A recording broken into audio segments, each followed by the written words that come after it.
The friendly Kiwi welcome for the US Secretary of State has been short-lived after revelations he will be targeted by protesters. Antony Blinken has touched down in Wellington, where he met with Prime Minister Chris Hipkins last night.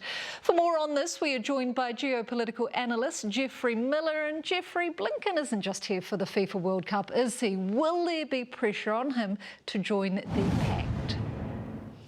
Good morning, Amanda. No, he's certainly not here just for the football or the soccer, as Antony Blinken would probably call it.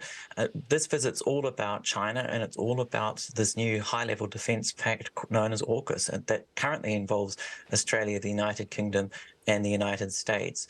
But there's real considerations at the moment being given to inviting New Zealand to join what is called the second pillar of this deal, and that would involve high-level technologies. There was some significant movement yesterday. Chris Hipkins said that New Zealand is open to conversations. That was the quote, and that's a significant move forward. Just a couple of months ago, he was calling it a hypothetical. So we are seeming to be inching closer, and I'm no doubt there's some big discussions going on between Chris Hipkins, Antony Blinken, and Anthony Albanese, of course, who's also in the country.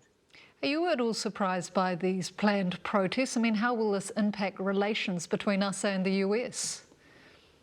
I think it would be surprising if there weren't protests, Amanda. There were much bigger protests 6 years ago when Rex Tillerson, who was the US Secretary of State under Donald Trump, came to Wellington. So this time, there will be some protests. This is America's top diplomat. And if you want to get a point across about the US and its role in the world, you would be foolish to pass up on the opportunity. But the protests will be there, but I think they'll be much smaller, which is quite remarkable given the shifts we're seeing in New Zealand foreign policy at the moment. In many ways, the independent foreign policy that New Zealand has had for the last 30 years is on life support at the moment with these shifts towards the US and towards AUKUS. Brilliant. Jeffrey Miller, thank you so much for your time and your insight this morning.